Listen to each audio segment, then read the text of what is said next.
Hello everyone, সবাই কেমন আছেন? আশা করি সবাই সুস্থ আছেন, ভালো আছেন। তো বন্ধুরা, একটা রিকোয়েস্ট করবো যে ভিডিওটা লাস্ট পর্যন্ত দেখবেন, আর ভিডিওটা ভালো লাগলে চ্যানেলটা সাবস্ক্রাইব করতে ভুলবেন না। তো বন্ধুরা, আজকে যে কথাগুলো বলবো, এই কথাগুলো যদি মন দিয়ে আপনি শুনতে পারেন, তাহলে আপনার বডিতে যে মাসলগুলো গ্রো হওয়ার যে সমস্যাগুলো আছে, সমস্যাগুলো থেকে আপনি মুক্তি পাবেন এবং খুব দ্রুতই আপনি বডিতে মাসল গ্রো করতে পারবেন। দেখেন বন্ধুরা, আমরা কোথায় কোথায় বড় বড় ভুল করি, যার কারণে আমাদের কাঁধের মাসল কেন, হাতের মাসল কেন, যে কোনো জায়গার মাসলগুলো কিন্তু বাড়তে সাহায্য করে না।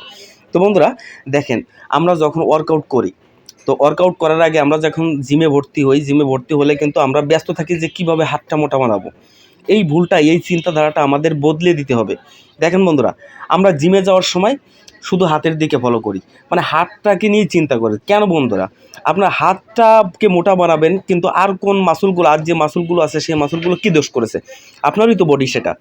আপনার বডিতে যে কটা মাসুল আছে, প্রত্যেকটা পায়ের থেকে মাথা পর্যন্ত প্রত্যেকটা মাসুলকে আপনার ভালোবাসতে হবে, তাহলে আপনি একটা পারফেক্ট সুন্দর বডি পাবেন। তো বন্ধুরা দেখেন, এবার আমি যে এক্সারসাইজগুলো দেখাচ্ছি, এই এক্সারসাইজগুলো করেই কিন্তু আপনি কাঁধের মাসুলটা, মানে আপনার ট্রাপস মাসুলটাকে গ্রো করতে পারবেন।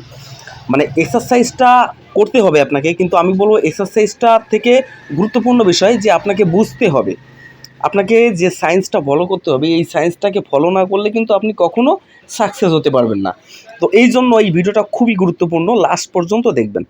দেখেন বন্ধুরা, আমরা যখন ওয়ার্কআউট করি, তাই না, আমরা ওয়ার্কআউট করে কি করি? আমরা কোনো সিস্টেমের ভিতরে যাই না, মানে আমরা সিস্টেম মেনটেন করে ব্যায়াম করি না। আমরা শুধু ব্যায়াম করতে পারলেই বাঁচি। আমরা ব্যায়াম করে গিয়ে আমরা বডি দেখানোর জ্বালায় ব্যস্ত থাকি। এইগুলো আমাদের ভুল ধারণা। দেখেন বন্ধুরা, আমাকে ব্যায়াম করতে হবে খুব নিয়ম অনুসারে। যেমন ধরেন, আমরা প্রতিদিন ওয়ার্কআউট করছি, আমরা যে প্রতিদিন ওয়ার্কআউট করছি, এই প্রতিদিন ওয়ার্কআউট করলেই একই জায়গার ওয়ার্কআউট করলে কিন্তু ক্ষতি হবে। আপনার কাঁধের মাসুলটা বড় হচ্ছে না কেন জানেন? আপনি প্রতিদিন এই ট্রাপস মাসুলের ব্যায়াম করছেন, মানে কাঁধের যে ব্যায়ামটা আছে প্রতিদিন করে যাচ্ছেন, এই কারণে কিন্তু আপনার কাঁধের মাসুলটা গ্রো হচ্ছে না। তো এখন কি করবেন বন্ধুরা? আপনি যদি মনে করেন 1 বছর ধরে জিম করছেন, 1 বছর ধরে কাঁধের মাসুলের ব্যায়াম করছেন, তো আপনাকে এখন স্টপ হয়ে যেতে হবে। কমসে কম 1 মাস আপনাকে কাঁধের মাসুলে ব্যায়াম করা যাবে না, এই কাঁধটাকে সম্পূর্ণভাবে রেস্ট দিতে হবে। এখন 1 মাস পরে গিয়ে আপনি কিন্তু কাঁধের মাসুল স্টার্ট করবেন। মানে আপনি এতদিন যে ভুলভাল ব্যায়াম করেছেন, ওই কাঁধটা হয়ে গেছে শক্ত এবং মাসুলগুলো ড্যামেজ হয়ে গেছে, যার কারণে কিন্তু ওই কাঁধের মাসুলটা আর রিকভারি হচ্ছে না এবং বাড়ছে না, শুকিয়ে যাচ্ছে। এই কারণে কিন্তু আপনাকে ওই রেস্টটা দেওয়ার পরে আপনাকে নতুন সিস্টেমে, নতুন ফর্মুলায় আপনাকে এক্সারসাইজ করতে হবে।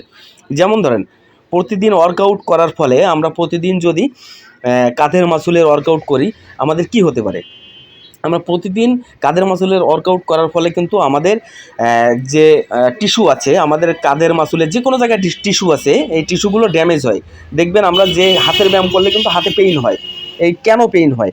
আমাদের হাতে প্রত্যেকটা মাসুলে কিন্তু মাইক্রো লেভেলের ড্যামেজ হয়। এই মাইক্রো লেভেলের ড্যামেজ হওয়ার কারণে কিন্তু আমাদের ওইখানে রিকভারি হওয়ার সময় দিই না আমরা আর খাদ্য খাই না, যার কারণে কিন্তু মাসুলগুলো ড্যামেজ হয়। এই জন্য বলছি যে আপনারা প্রত্যেকটা ব্যায়ামের মাঝখানে একটু রেস্ট দিবেন এবং আপনি ব্যায়াম করবেন কোন সিস্টেমে। আপনি দেখা গেল আজকে কাঁধের ব্যায়াম করছেন, ওইখান থেকে 2 দিন পরে গিয়ে আবার কাঁধের ব্যায়াম করতে পারবেন। আজকে হাতের ব্যায়াম করছেন, ওইখান থেকে 2 দিন পরে গিয়ে আবার হাতের ব্যায়াম করতে পারবেন। মানে হাতটাকে রিকভারি হওয়ার জন্য আপনাকে সময় দিতে হবে। সময় না দিলে কিন্তু আপনার কখনো মাসল গ্রো সম্ভব না। আমি বলে দিলাম, আপনারা গ্যারান্টি সহকারে লিখে রাখতে পারেন, কখনো সম্ভব না।